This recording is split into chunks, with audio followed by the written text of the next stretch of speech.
Welcome to Vet with a Mic, content driven by veterans issues.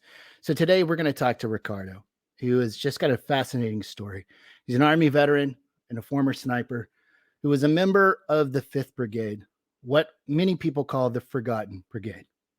Now, most of you may have been familiar with this particular brigade, but they got in some trouble in Afghanistan. They, let's just say, took some war trophies, and I think 4 service members ended up being criminally prosecuted. So today we're going to talk to Ricardo, and we're going to put some things into perspective about his life and the 5th Brigade. So without further ado. Some folks will like you and some that just won't. Some that stay real and some that just don't. Trying to fit in will only take you so far. You'll never find home trying to change who you are. So don't spend your whole life trying to be what you ain't.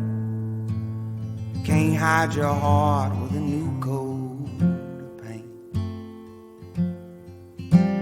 You think they'll accept you, I promise they can't. So just be who you are, forget what they think. So just be who you are and forget what they think. Ricardo, brother, how you doing, man? Doing good, Ryan. Thanks for that intro, man. It was great. Yeah, man, my East Tennessee just totally came out right there. Ricardo, how you doing, man? Hello. Yeah, no, I appreciate this. This story is a really fascinating one. Of course, and today we're going to be talking to you mainly because you wrote a book telling this story as you witnessed it or you experienced it.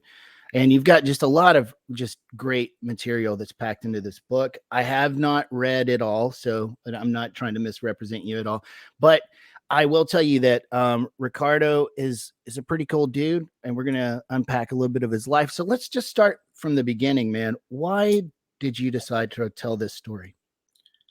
Well, I actually started writing this story while deployed in 2009 when I was in Afghanistan. I, was experiencing a lot of things, personal hardship that the unit was kind of putting me through. And I saw the hardship that other guys were going through, and I knew that deploying to Afghanistan was going to be a unique experience. So I just started to write down, I showed you my green book the last time we linked up. So, and that stereotypical issued green book, I think it's like 5x7. And man, that thing is like basically cover to cover with stuff that I wrote down. And so I always wanted to tell the story of, what I experienced in the military. And then in 2018, February 2018, Seattle Times invited me to give a talk about this childhood experience of mine, just, how a teacher saved me from being a high school dropout and how education saved my life in a sense.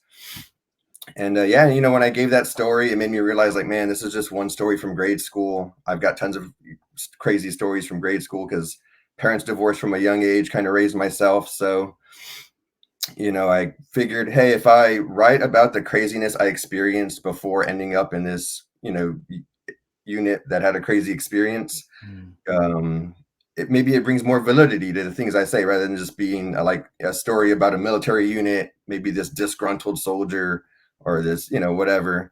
Yeah. So the way I thought about it was, if I wrote about my childhood growing up, if I could convince 1 or 2 per 10, whoever read my book more that, hey, this is actually a true story just by telling about my childhood, then, it was worth making it go full circle.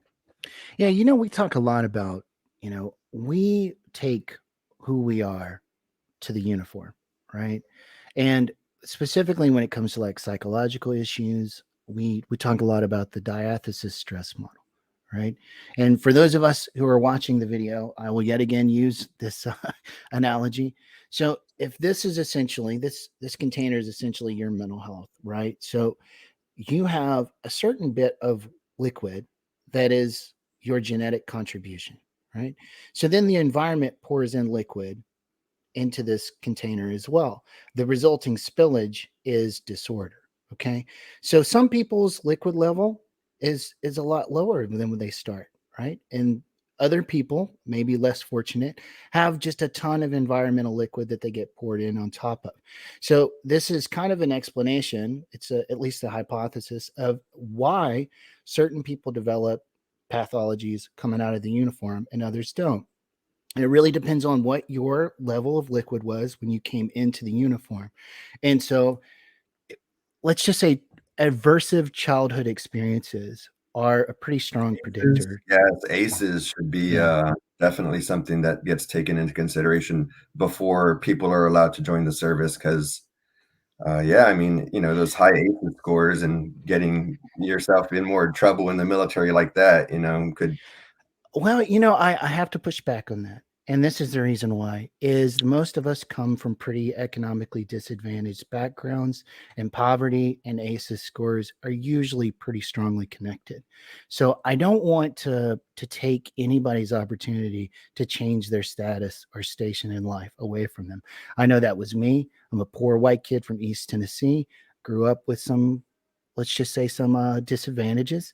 Of course, I had a lot of strengths though, which is something that you have to take into consideration. But the military really launched me into what I consider to be a different social strata.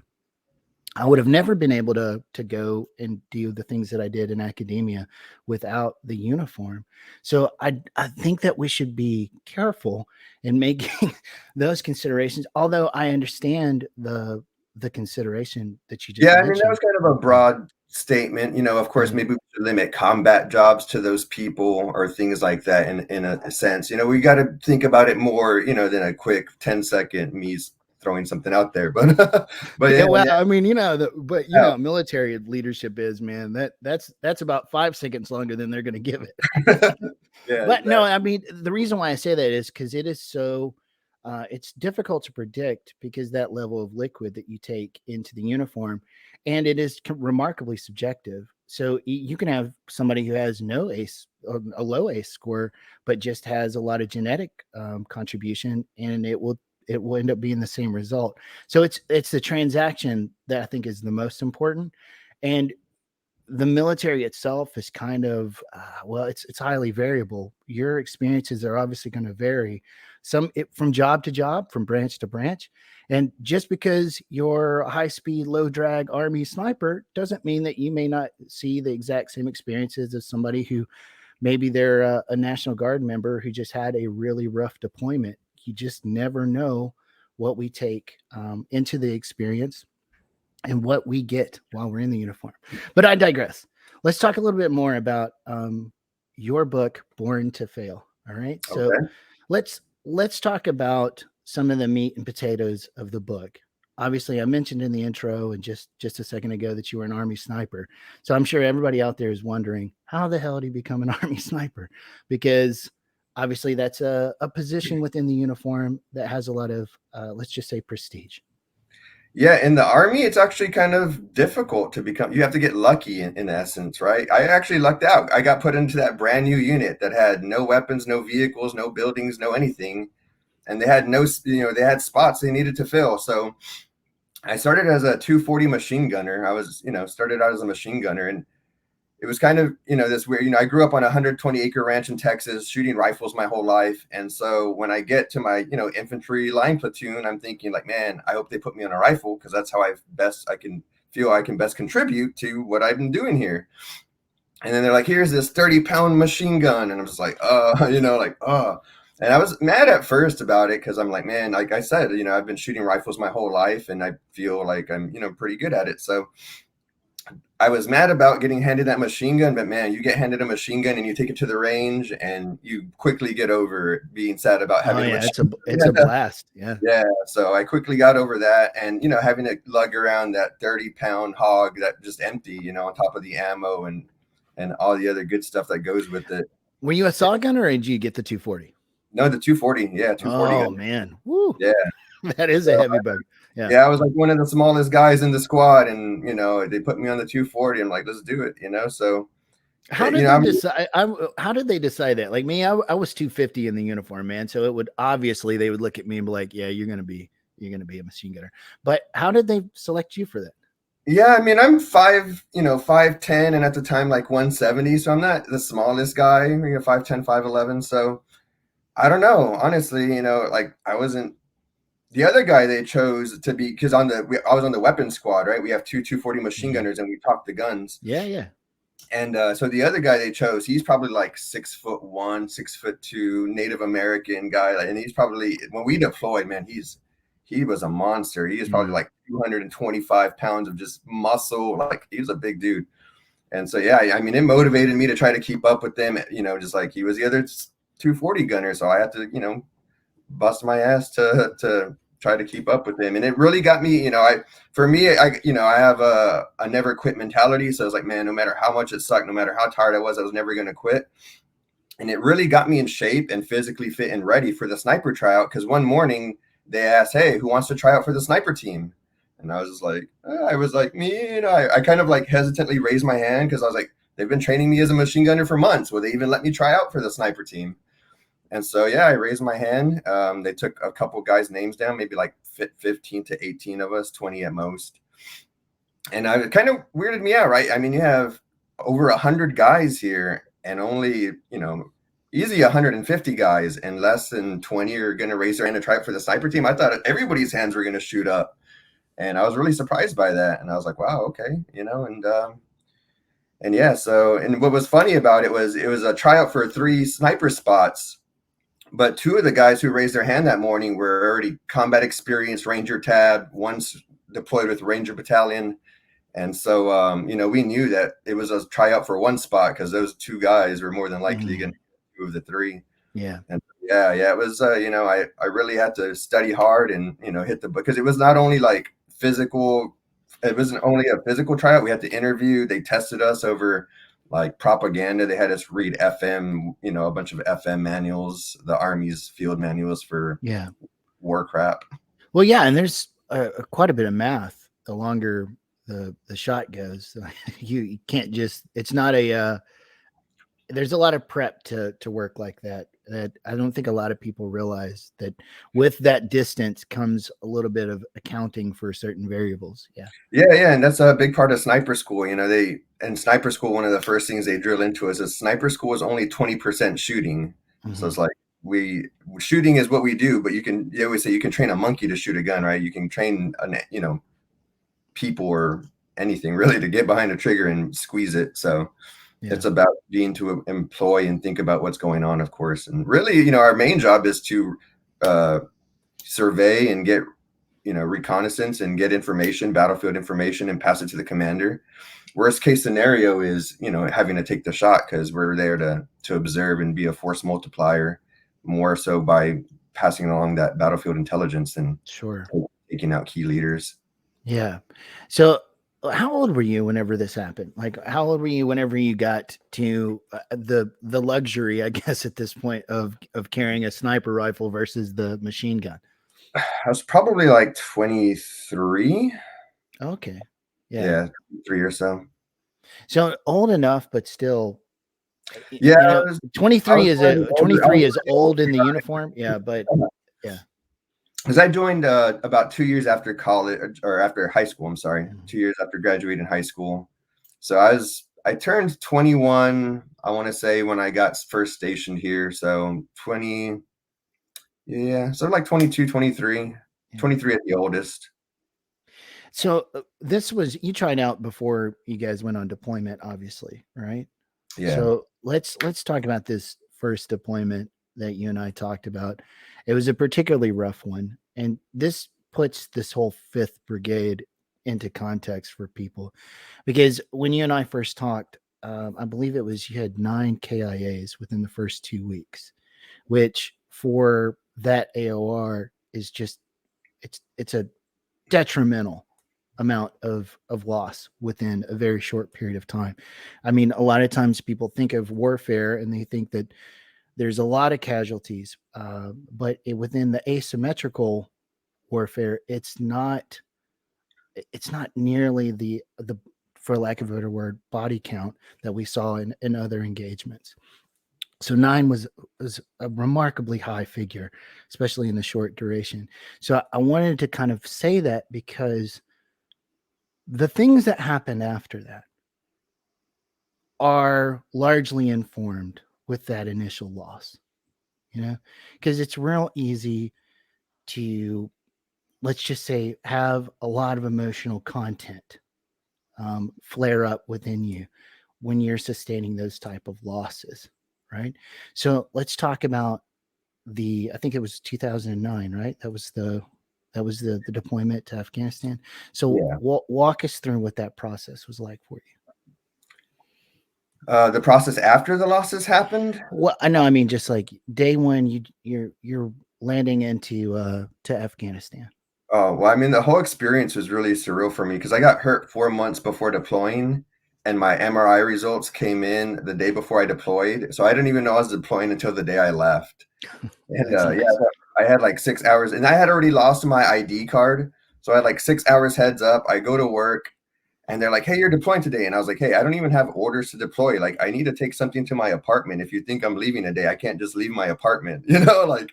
So yeah, it was a mess, and so it was a huge mess. Go overseas, and Kandahar Airfield. We go through Maine to Germany to Manas Air Force Base. I think is what it's called, and then yeah, you eventually end up in Kandahar Airfield in Afghanistan, and it was just this kind of unique, eye-opening experience. And one of the most unique things I think that most Afghanistan veterans who went to CAF will remember is the shit pond. It's just like this giant open septic tank where all the human waste goes, but it's just open. So if you're downwind of it, you're gonna, a lot of times you walk out of that DFAC, you get a fresh whiff of that sewage. So I just couldn't believe that. I thought that was a little bit weird. And then I was thirsty, and then the waters they had us drink were just pellets of water out in the sun. And so I spent like so much time at a pallet, just like tasting it, dumping it. Like they all taste like, chemical. Plastic, yeah. Yeah, Mhm. horrible. Oh, I remember.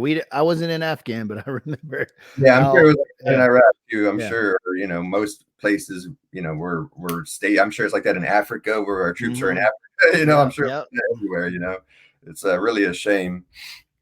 And so that blew me away. And then of course things just get crazier from there. And they actually they took my rifle away from me. I had an M14 EBR, and one of our leaders, he had to be up there because he was one who did the call and took my rifle from me. He said the sniper team has too much firepower, and he took my rifle from me. Yeah, and gave it to a lower trained individual, and he was like, "Hey, now train him on how to use it." And I'm just like, or you could just let me use it because even if I spent 2 weeks training him, like he's never going to be as well, Yeah, yeah, precision or proficient. yeah, Yeah, for sure. yeah. Yeah, that's weird. So what do they give you, like a bold action after that? They give you the M24? No? Well, yeah, it's just at that point, I just had my M4 and my Barrett 50 cal sniper Oh, rifles. So okay. yeah, so I had my M14 and my 50 cal and my M4. The other sniper had his M4 and the bolt action, and the other sniper had his M4 and the semi-automatic suppressed sniper. It's called the M110 SAS, Oh, uh, okay. and it's SASS, semi-automatic sniper system, I think is what it stands for. Yeah. Yeah, Yeah. I obviously you're telling me things I don't know because, us, I guess you'd say waterborne guys, we don't really get a lot of the cool toys that you guys do. Yeah. So let's talk a little bit more then about the incident. Because one of the things that you and I talked about was to just kind of tell the rest of the story for this brigade that you were a member of, because there's obviously these are terrible events that happen, and you don't want to lose, I'd say, the forest for the trees, so to speak, right? Is that there are all of these service members that are connected to this brigade that were completely acting honorably and with integrity under the guidance of the uniform. So let's tell that part of the story as well, because of course, I think, like I said in the intro, I think there were 4 service members who ended up being prosecuted for their, well, let's just call them atrocities while they were over there. Um, let's tell the rest of the story, to kind of quote Paul Harvey. right? Yeah, so the rest of the story, it was just lower enlisted, and the handful of sergeants who were, the good leaders, who were the glue that held that place together. It's kind of crazy to think about, because it's the officers and the higher command that has the say, but they get to say, and we have to go out and execute. And it's hard, it's hard to go out there, day after day, when one example that I'll give is my buddy goes home, gets blown up before he goes home on leave, he already has the trauma of getting blown up. He gets back from leave, and the minute he gets back from leave, gets back out to Afghanistan, they tell him, you're going to, go out on patrol. Going back out. Yeah. Yeah. He's like, I don't want to go back out today. Like, give me another day or two, guys. Like, come on. Like, I feel like if I go out right now, I'm going to get blown up. And sure enough, that same day, like he had that feeling, and he went out and he got blown up again.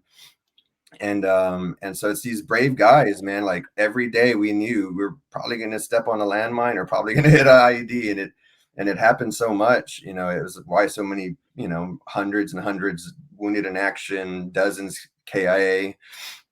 And so, it was just, and for me, the hard part was, it's my mentality for it all was, I got to focus on what I can control, because you're going to go crazy thinking about, man, the next step is a landmine. The next step is a landmine. Like, you can't control that. You just got to go out there and do your mission and do your job. And so for me, I'd have minimal anxiety going out on mission, and have all the anxiety in the world coming back and having to deal with the command nonsense. But these guys, man, it's like what I'm saying, it's just going out with these brave guys, and, we're out there in the shit with getting each other's back, and my buddies who got blown up multiple times, my buddies who ran into burning vehicles multiple times to save guys and pull them out. And it was just like, heroic story after heroic story, and like doing the research for my book. And, I'm trying to confirm the little bit of stuff that I witnessed. Mm-hmm. And so to hear their stories about the things they did, I'm just like, wow, guys, like, forget my book. You guys need to be the ones who, write a book and tell y'all story. And that was a really interesting insight too, in writing my book and talking to all these guys, was we were all in that same area, basically doing the same thing at the same time. And you know what I'm saying? Like, almost, cut from that same cloth in a sense, or same place, same time, everything. And we had all such very different experiences. Like, it's, it's kind of a crazy thing to think about. I'm sure we all had pretty similar experiences in some senses, but of course, in the day-to-day, patrols and different missions, especially for me, as a sniper, because I jump in as a company asset, I was jumping in different platoons and doing different things. So yeah, it was just kind of this crazy experience, working with all these guys and hearing all their remarkable stories. I'm like, wow, and that's why I tell everybody should, everybody kind of tells me, oh, you're young, why did you write a book? And first off, people die, at any age, right? I mean, we're all young, until we're not. Yeah. And even whenever, I'm sure that they probably think that they're young up to the last breath that they take, or they've still got good years in them. Let me ask you this, because I was less familiar with the story because I was overseas when this happened, right? And I was out on tasking myself, so I didn't hear about it, and whenever you're out there, you don't really get a lot of news updates, obviously. So is it a fair comparison to say that this is essentially the Afghanistan, like Lay Mai massacre for that AOR? I don't want it to, but this is some really bad stuff here. Yeah, maybe not that scale, because but I mean, I guess it wouldn't be the worst kind of analog to what happened, because it was like rogue, right? Like, I mean, yeah, and I just read a story about that recently, and it was actually I can't remember what rank he was. I think he was like a lieutenant. He actually helped like stop the massacre, because he was starting to threaten U.S. soldiers at that point. Like, hey, what we're doing is wrong. Yeah. And I'm like, wow, like that's kind of. And then they shunned him, of course, like all the political, and and that's kind of what the story was about. Like, this guy stepped up to do the right thing, and he got kind of shat on, and swept under the rug, and and that's kind of like what it reminded me of our unit was like doing the right thing. But while these other things were happening, you're just gonna try to, hurt the people that do the right thing. It's kind of weird. Yeah, and to your point, all the good things that the rest of the service members were doing just get poisoned by this group of individuals who, as we talked about with the casualty sustained, I understand how they got there. I don't condone it. I understand how they got there. They lost perspective, but it really does just cast a shadow over all the the honorable service members who were there, and the just the heroic acts that they did while they were in theater, because this one particular group of people just lost their good sense, I guess is the only way to describe it. And that's the reason I think that's the sense I get for reason why you wrote the book, partly obviously to talk about the things that made you into who you are as well, but to just kind of unpack that, hey, look, there was a lot of good people in this unit besides these guys. And as terrible, and I would even say harmful to the uniform presence over there as this was, there was just so many other people who their contribution, their sacrifice has to be recognized for the honor and integrity that it is. Yeah, and for me, what really spurred me to want to write the story was learning about the medal situation. Was when I moved back up to Washington State in 2016, I stayed with my sniper team leader as we transitioned from, getting into an apartment, moving across the country kind of thing.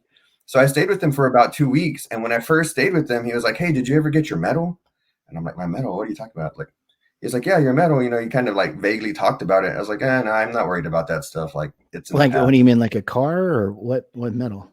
No, like a medal from service, like when, Oh. military service, like Like I don't. the Afghan campaign medal? Like what? Well, yeah, like a medal like that, but I didn't know what he was. I thought he was talking about like an Army Accommodation Medal. Mm-hmm. I think it's called a ACM or AARM or something like that. I can't remember what the acronym is, but um, and so he was talking. That's what I thought he was talking about, like a generic, service medal. And then like a couple weeks later, we're talking about it again, and he mentions it's a Bronze Star. So our sniper team leader, like it was us three snipers fighting on a hill. We were the only Americans on this hill fighting with the Afghan police this day. And so, we did have other troops around. What ended up happening, we roll up to this firefight. The platoon leader, he was like, "Hey, Sergeant Brantley, do you want to dismount the sniper team?" And he's like, "Yeah, let's go do our job."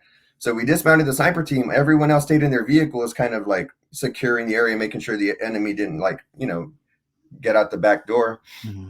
And so, trying to cordon them off, make sure, we kept them in the kill zone. And so we're, me and, my sniper team, we just run up the hill, whatever happens. Well, we're the only Americans on that hill fighting with the AMP. Well, my sniper team leader got it awarded the Bronze Star. And he's like, "Hey, did you get your Bronze Star?" And I was like, "What? Bronze Star? No." He's like, "Yeah, man, we got a Bronze Star that day. And I think y'all got awarded it too." And so I was like, "No, man." And so I reached out to our other the guy on our sniper team that was there that day. And he's like, "No, I didn't get a Bronze Star either." So when that happened, I started to reach out to other guys like, "Hey, and then one of my good friends from my platoon, the guy who got blown up twice, he only got one Purple Heart instead of two because the person in charge said that the second time was too Hollywood and he would just get like some other achievement. Yeah, the way he got blown up was too Hollywood because he got blown up in the tank vehicle, like a round or the spare gun or something, or like I think it blew it off track. Yeah, it fucked the vehicle up. So the gun fell on the guy's lap and he was like trapped. So my buddy had to like lift it and help him get out. And so yeah, the sergeant was like, "No, that's too Hollywood. You're only getting one Purple Heart." I don't even know what that means. Too Hollywood. Yeah. So that was kind of the culture, man. And so when I learned about all these guys getting blown up and not getting their Purple Hearts and the medal situation, I was like, you know what? This is what the story needs to be. Like, you guys not only did shit that was like super brave and heroic and crazy, but like for the people in that unit to not even recognize it and give you the proper due, like it's kind of insane. And so that's why I was like, you know what, we need to tell this story because, like, and that's why we're making a documentary, with everything, all the money from the book. I'm not pocketing any of it. It's all going to be transparent. Subscribers to my newsletter. Every quarter of the year, I'm going to send out a expense revenue report of how much money I'm making from the book and what it's getting spent on. So I have zero intention of keeping any money from this book. I really just want to use it to keep telling the story and lift the voices of the men who served, because that's what needs to be done. And that's what, the historical record should tell, not the nonsense of leaders and kill team. Yeah. Yeah.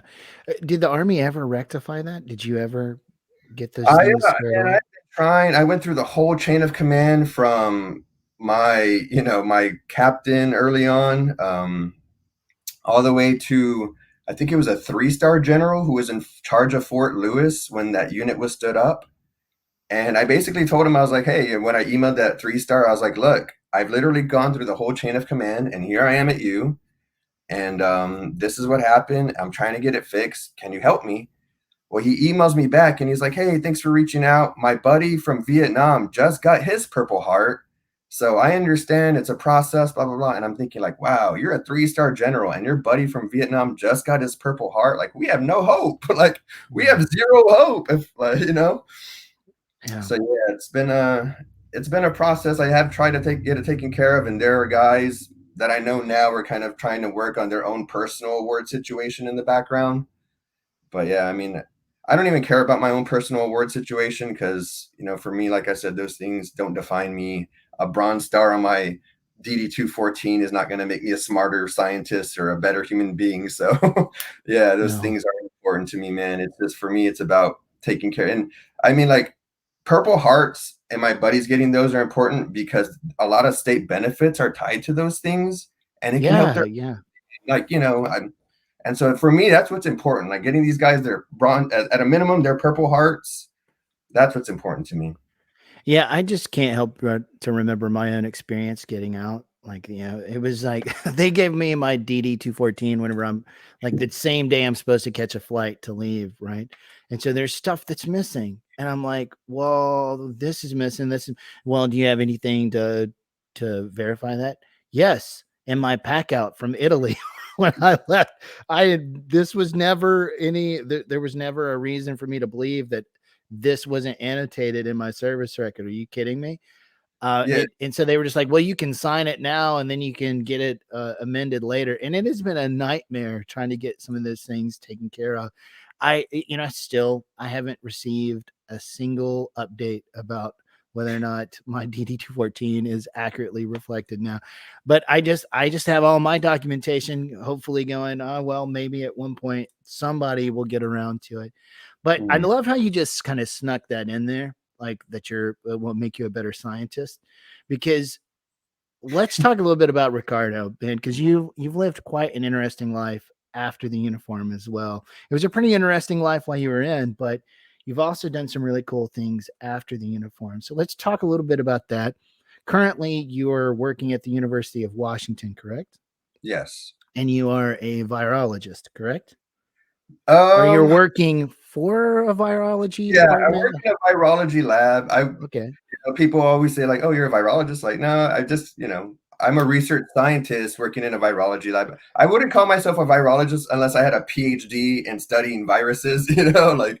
I'm so sorry. You see, I just did to you what people do to me all the time. And they're like, oh, so you're a psychologist. No, you got to have like a PhD to use that particular term. I just did to you what people do to me. I apologize, Ricardo. No, you're good. Just, it's an easy thing to, associate with, right? You work in a virology lab, you should be a virologist. But especially in the times with coronavirus, where it's, virus is more in people's, terminology. Vernacular, yeah. Everybody is focused on it. Yeah.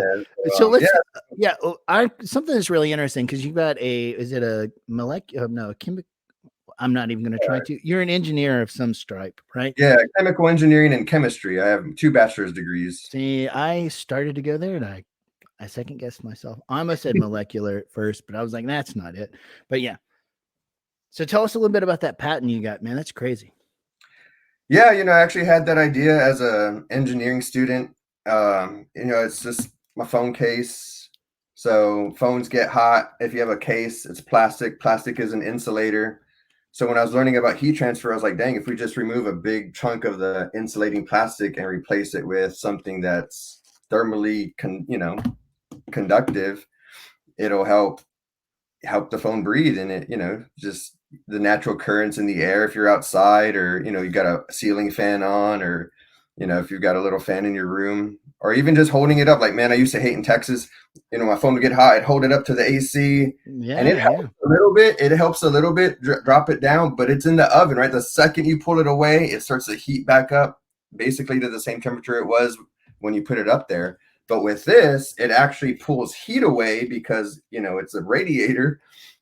And so, yeah, I had the idea, and I did some prior art search on patents in the past. And then, of course, there's trillions and trillions of patents out there. So yeah, you just do your best to look at other patents that are out there and see if someone's already patented your idea. And there were things that were like really close online to what I was wanting to patent. So I had, I felt like I had to go to one of the better patent attorneys in the country to make sure, like, this is a fine line we're going to walk. I want to make sure we can walk it, So yeah, I had, I didn't have to go, but for my own peace of mind and based on what I found and what he found too, because of course, patent attorneys will always recommend you pay for a patent search because of course they're professionals, right? They know exactly. Wait, attorneys are trying to get money? Get out of here. No. Yeah, no. I mean, it's, sometimes it seems like it's a get money quick scheme, but no, I mean, a good patent attorney will really do it, because in my mind, I was always like heat dissipating, heat transfer, heat this, heat that. And I didn't think about, go look up cooling case patents. Like, in my mind, I'm just like heat transfer, heat removal, heat. And of course, right, I didn't even think about the other side of heat, the cooling side, because engineers, there's no cold to an engineer. It's hot and hotter, right? There's different levels of heat, essentially. So in my mind, it's like heat transfer, heat. And so can people go buy those? Or, I mean, we get them on Amazon or something? No? I have a website, a Shopify website I'm going to open up soon. It's been a struggle to get those aluminum plates made, but I finally have a Navy veteran that I met in a CNC Facebook group. I just went on this Facebook group because it's been like a years-long process of trying to get those plates made at like a cost-effective, way to get it done to sell these cases. And so, yeah, I finally just out of desperation went to this CNC group and just like begged people, please, can someone help me try to figure out how to get this done? And a Navy veteran was like, yo, you're a vet. I think I can help you with that. So yeah, he's been working with me for 6 months now, trying to get it done. And yeah, so hopefully here in the next month, we'll hopefully get it kicked off and open up that site. Yeah, man, I'm surprised you can tolerate a sailor that long, right? Well, man, I felt bad for the guy because towards the end of the year, he was working for the feds. And towards the end of the year with the shot mandate going on, he didn't want to get the jab. And so he was like having to leave his job and find new work. And on top of that, his parents got COVID and his grandma ended up hospitalized for a non-COVID reason. So he had a rough end of the year. And so I was like, you know what, man, you do you. I gave him like 2.5 months. It didn't, I think like once a month I would, reach out and just ask how how he was doing, how his parents were doing. Sure. And because, like I said, it's been a years and years long process of trying to get this done. This guy's going through, serious life shit. Like I'm not going to be jumping down his throat for something like, so I give him his space and I appreciate his help trying to get it done and cost effective, like without him, I'd still be banging my head against the wall. So at least here I'm, getting further away from the wall. Hopefully, I don't end up back on it. Yeah. And we talk a lot about around here, like just utilizing veteran resources, because we are our greatest resource available to us. Just we're 7 to 8% of the population, depends on how you slice it. And we're a force multiplier unto ourselves. The social relationships that we have with each other, I guarantee, just as you said, I know somebody who's got a patent with an engineering background just because I know you now, right? And so if somebody ever came up to me and that needed something done, I could say, you need to talk to Ricardo. So let's talk a little bit more about I guess you'd say the beginnings of this book, because this is something that's a really big part of your life, obviously.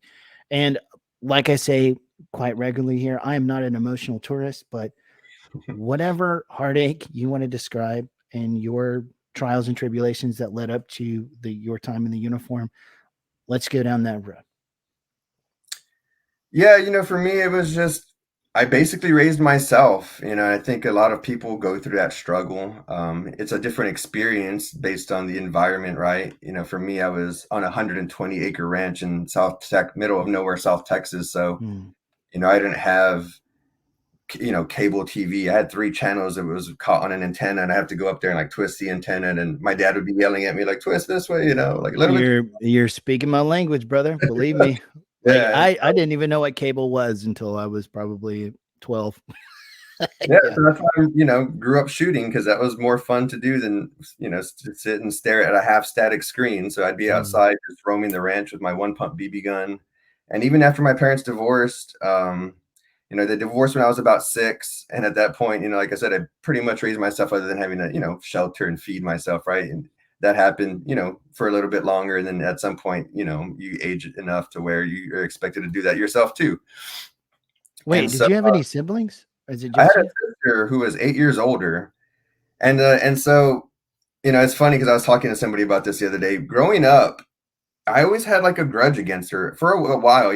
Like I always like, man, why weren't you there more to take care of me? She was always out partying and going crazy and doing her own thing. And I always like, oh, why weren't you there for him more? Because you always see those like heartfelt stories on TV, like, Mhm. oh, family gets torn apart, older sibling takes the younger sibling and cooks food, like 10-year-olds cooking food for the fight, like it's crazy stories as people do remarkable things out there. But that is by far the norm, is by far the norm. But I feel like the way the media plays these stories, it makes it seem like this happens more than not, but so writing my book, I realized when all this traumatic stuff was happening when I was 6, my sister was like 13. She was a young, Yeah. yeah. So I'm like, Yeah. well, no wonder why she wasn't around. She didn't want to be there listening to the yelling and the fighting. Like she was trying to avoid the environment. And so I'm And like, she was a kid too. yeah, well, yeah, and Yeah. that too. And Yeah. so I was like, and then like when I realized that, it's like that all that stuff that I had on my shoulders, like not that it was a lot, because I still love my sister regardless, Sure. but it was just like this, like the It it was was just so good. therapeutic. Yeah, Yeah. it was just like this remarkable like aha moment, like wow. And that's why I tell people to write their story. It's not even about Hmm. how many books you sell. It's not about who reads it or what the outcome of it is. It's just about making yourself a better person and letting that stuff go because you're going to see a lot of other, points of view that you probably didn't think about because a lot of times we're just stuck in our wheelhouse and yeah, so You're right. it's very Because powerful. those thoughts feel so accurate. And often, sometimes whenever people just say it out loud, that's enough. But whenever you write it down, there is something to that. And then you read it back, and it just puts a little bit of emotional distance to it. You go, that's really silly. That's one of the things that we talked about on the anger and the stress episode early in our catalog here was, you know, one of the exercises that kind of encompasses um, cognitive behavioral therapy is you take out a piece of paper, you draw a line down the middle, and you just write down all those thoughts while you're upset, while you're angry. And then on the right side of the paper, you just attempt to write a more nuanced version of that thought, something that's just a little bit more reasonable, right? And then you set it down and you come back and you read it. And when you read the left hand column, it just looks so silly. It's like the ravings of a madman. Like you go, why the hell did I feel like that was so accurate at the time? And it's something about doing that exercise. It purges you from it. It purges that content right out of you. And it's not enough to just actively challenge it. You have to, there's something tactile about writing it down that changes the process a little bit. Because whenever you're upset about something, as we talked about in those early episodes, your threat perception is just humming. And to the brain, as an engineer, you can probably appreciate this. is a system, and there are energy conservation efforts that happen. So the part of the brain that's dealing with threat is the one that's getting all the resources. So the part of the brain that deals with rationale and logic and long-term planning and reasoning, that's turned off, man. It's not getting energy. The parts that's just dealing with the immediate threat, that's all the resources and energy is being allocated to that part of the system. Mhm. And so that exercise helps you tell the brain we need more energy going towards the frontal lobes, and it powers down the threat perception and turns on the frontal lobes. Hmm. And that's why it's so powerful. Of course, you don't know that while you're doing the exercise, but that's what those are the brass tacks, I guess, of why you do things like that. Because to your point, telling your story is a process in which you basically put the past into perspective. And all Mhm. the things that feel real and true, especially when it comes to trauma memory, because the clinical literature largely suggests that trauma memories are not oriented in time. They are stuck in another part of the spatial and temporal awareness. Okay. So that's why something can activate you and have a flashback, for example, for like somebody with PTSD through a smell or a sound, or Mhm. because the Wow. brain responds as if it's happening in real time, because Mhm. trauma memories are not properly oriented in time. That's a So really interesting insight. yeah, well, I mean, that's my discipline, right? Yeah, yeah, But that's awesome, man. Really appreciate you describing it. That was awesome. yeah, but 'Cause, no, I mean, literally, I was writing the book, and with my earliest traumatic memories, I could literally feel, like, my soul or my energy being drained from my body. mm, I'd be there typing, thinking about the stuff and just, like, going off, like, of course, I'm just recalling my earliest memories, the most traumatic stuff. yeah, And it was just so weird. Like, I'd be, just vibing with it, just typing like crazy, and just I could just feel energy like being sucked away from me.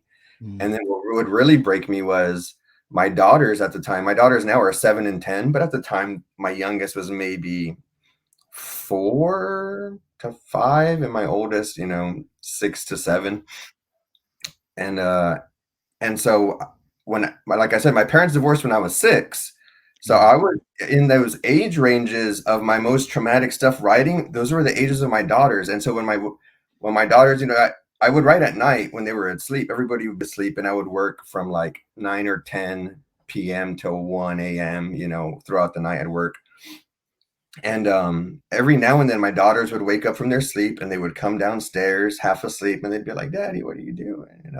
Like, mm. "Oh, maybe go back to sleep," and then I would think about whenever How different your experience was to that? I Yeah. I would think about whenever I was their age and I would wake up and I would go see what my daddy was doing. He'd be there drinking alcohol, probably high on cocaine, and Mm, like rowdy and ruckus, and I would think like, wow, what a different experience. Like what a different experience they're having. And it was just like, and it hurt me, it hurt me so bad because they're babies. I was a baby, yeah. so And then you also kind of grieve yeah, it for was the crazy. child that you grieve for the child you were at that Yeah. time, that you couldn't receive that, right? And that was your reality.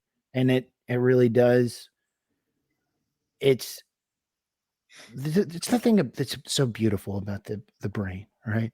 Is that as far as we know, we're the only species that's able to recall things within time, right? We can we can speculate into the future, or we can recall from the past, and that largely informs a lot of what's going on in the present. And one of the, I guess you'd say, the downsides of that is that you are completely aware of what your environmental failings were at the time. Mhm. Yeah, Mhm. and that can be therapeutic, or it can pull you down. Depends upon how you want to look at it. But I assume that when you had that revelation, and I don't want to put words in your mouth, that, man, I'm giving my kids what I needed at 6. Mhm. And that's a really powerful revelation to come to.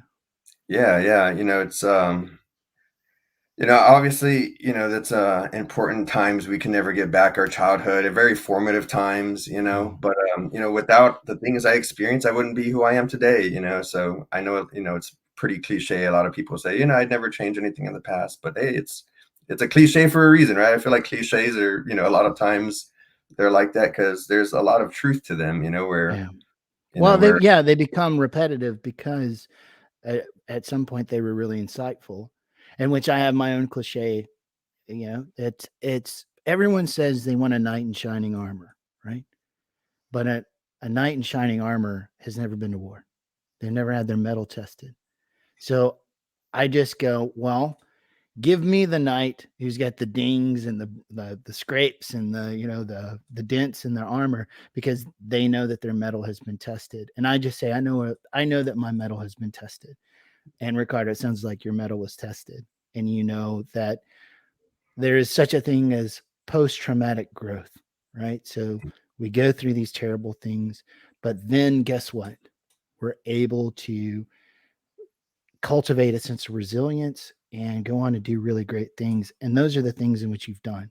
I mean, you've been an army sniper, you're an engineer, you've got a patent, and you're currently you're working on another master's right now, right? Is that, or is well, it your first master's? no, yeah, I do have my master's from business school, a master's in entrepreneurship. It's basically like a baby MBA. We do a lot of the same stuff that MBAs do, but we don't get 2 years to do it in. So it's like a crash course and everything.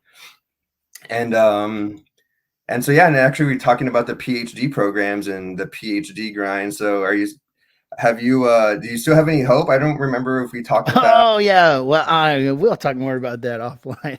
It's not like I go back and forth on it, but Okay. I tell you what, we're running up on the 52nd minute now, just over. Tell everybody where they can find you and your book. Well, you can find me on my website, or you can actually subscribe to my newsletter on my website, ricardopperez.com. You can find the book for pre-sale or pre-order right now on Amazon. Just type up Born to Fail, Ricardo Perez, and my name should pop up. And it's only the ebook that's for pre-order right now. The print copies, they're getting reviewed by Amazon right now. So Amazon's going to make sure everything's good for the print copy before they allow it to go up for pre-sale, or for pre-order. And so, yeah, you can check it out on Amazon. Like I said, all the money goes back to the guys I served with. And I'd really appreciate subscription to my newsletter, because the documentary we're going to put out is made by the guys who served in the unit. So, it's going to be a pretty good documentary, I think, because one of the guys in my platoon, he's going to film school right now, and he's doing such a great job with what he won the film school competition, and man, like he's really kicking ass with his, film school stuff. So I'm really excited about working with him on this documentary. And then, yeah, so that's where you can find the book and my phone case stuff. That's phenneccase.com, PHENNEC, case like phonecase.com. And yeah, so, and then of course, Facebook, you can find me on social media. Just type Ricardo Perez and, probably find my actual author page or my page. Feel free to add either one or both. So, right. So if you've enjoyed this conversation, Ricardo, I know I have, and you think that there's somebody out there who would benefit from hearing it, please do us a favor and spread the good word about the conversations we're having here on Vet with a Mic. And if you enjoy content like this, please check out some of our partners within the podcasting sphere. We have the Morning Formation, Drive On podcast, the Hard to Kill podcast, and of course, Oscar Mike Radio. So if you like what you're hearing here, I'm sure that you would like their efforts as well. But as always, however life finds you, hope life finds you well. Till next time.